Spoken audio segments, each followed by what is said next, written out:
Hey everybody, welcome back to the Highland Fox, and today we're going to talk about the Austrian Grand Prix.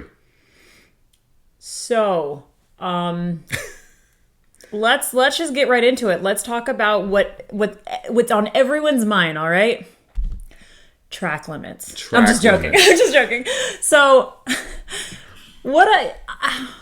I don't even know where to start because I honestly was very bored this weekend until I wasn't. And then we had to rewind for a little bit because George Russell, congratulations on your second win. Congratulations, George Russell, on your second win. In F1, yeah. Awesome job. And the pose, bring the pose back. Yeah. Super loving leaning into that. Iconic. I Iconic. love it. It's iconic at this point. It really is. Yep. Yeah. Forever.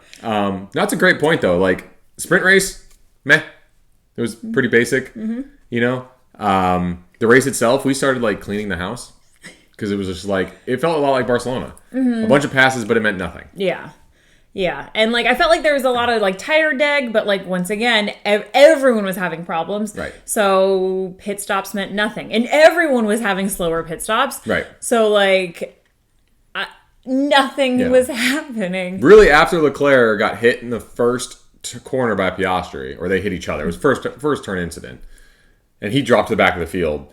It didn't really move much after that. Yeah, not much. A little bit passing in the back, but overall, just not much. And then Verstappen had a bad pit stop, and Norris didn't.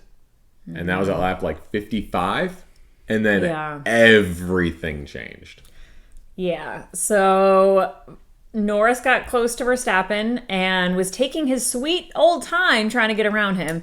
And then Max defended a little too aggressively, it looked like. It was old Max. It was Max versus Hamilton in 21. He was weaving on the straights. Like, I don't know how he didn't get in trouble for it. A few times I was like, I don't know. He looked desperate. This looks like you're going to get in trouble for this. Right. And eventually he did, because he got a 10-second penalty because he ended up cutting Norris off, hitting each other. They both got punctures. Norris ended up having to bow out of the race, and then Max fell behind. Lap, what was that? 66 out of 71? Yeah, it was 66 out of 71. They make contact in the first corner. Both blow tires. They both limp around the track going home. That's 1 and 2 gone. And they were in first and second for a while, passing each other. And then George Russell, who was in third, was, I don't even know, 16 seconds behind.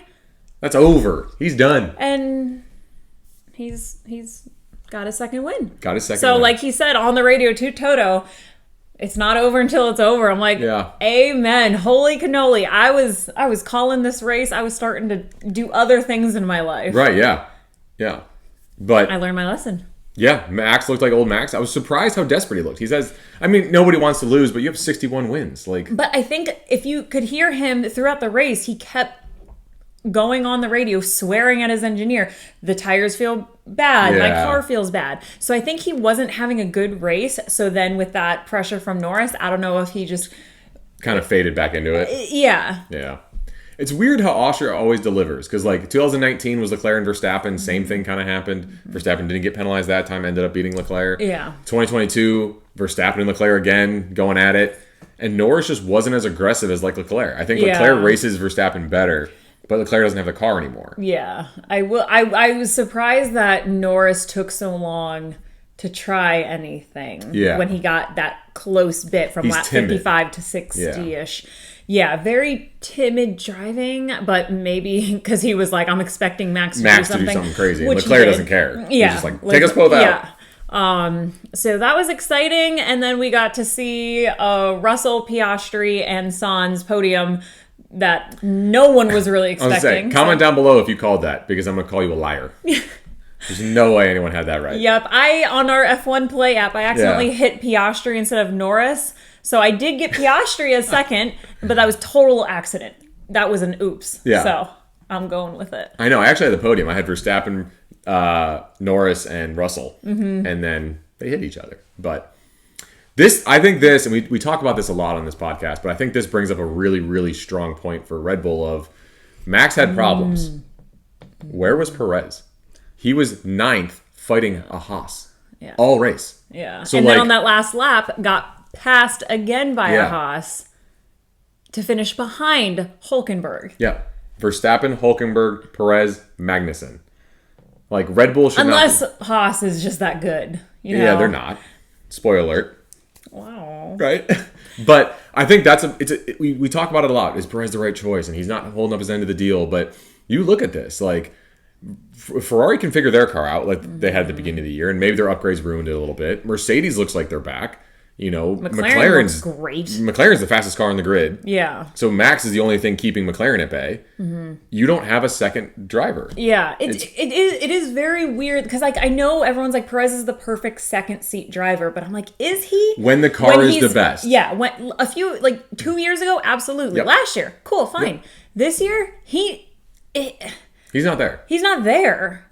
So it is Max single-handedly carrying constructor driving championship because Perez is back there battling with Alpine and Haas. But with McLaren looking like this, with Ferrari looking like Red Bull's best hope right now is McLaren, Ferrari, and Mercedes keep taking points off each other because Perez is finishing in the bottom of the points with Alpine. Yeah, every race now. So it's Max versus 3 other teams, and I just don't think that's with next year. I don't think Red Bull wins like that. Yeah, maybe it's his last year though. Maybe that's like we need one more year to just get through. He's a known in our team. Yeah. Let's just get through and then we'll focus on the future. Yeah, that's a good point. So yeah, we'll see.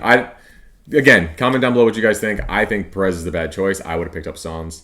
So I can't believe Sainz hasn't signed anywhere yet, which is insane to me. Well, he wants that multi-year deal. So yeah, the rumors are true. They were talking about it today that Mercedes offered him a 1 year, and he said no. So which is a bold move, Cotton. I don't know. Mercedes or Williams. We'll see. We'll see how that goes. Yeah. But last thing, you made the joke earlier. I think we do talk about track limits. Austria last year had 1,200 track limit violations. It took them 5 hours to sort through them all. How about this year? Do y'all remember that? Oh my gosh, it was so annoying. It's the only thing we talked about. Yeah, there was like 2 drivers that were like good with track limits. Yeah. So this year they added gravel everywhere, and I was like, yes. Why isn't this a thing? Yep. The fact they've been too lenient already. So I think Norris was the only one that had track limits, and that's because he kept fighting Verstappen off the track. Yeah, yeah. But I don't think anybody else did. Well, no, because you'd be yeeted into the wall. So Verstappen's getting like that dog meme of like Silverstone flashbacks. He's getting yeeted into a wall.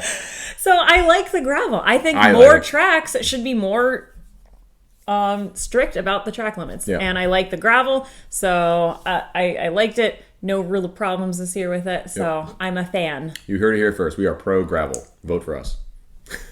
So, yeah, I started out as like a meh race, which was a shame because I usually really enjoy Austria. Austria's a cool and track. I was excited for a sprint too, but I just felt like it was kind of lackluster. But I still think sprints need to be the younger drivers. I think make it a constructors only thing, put the younger drivers in the sprint, let them get some practice, let them get some racing.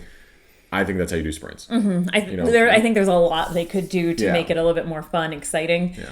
But yeah, we'll see. Next week is Silverstone, so we'll see you guys then.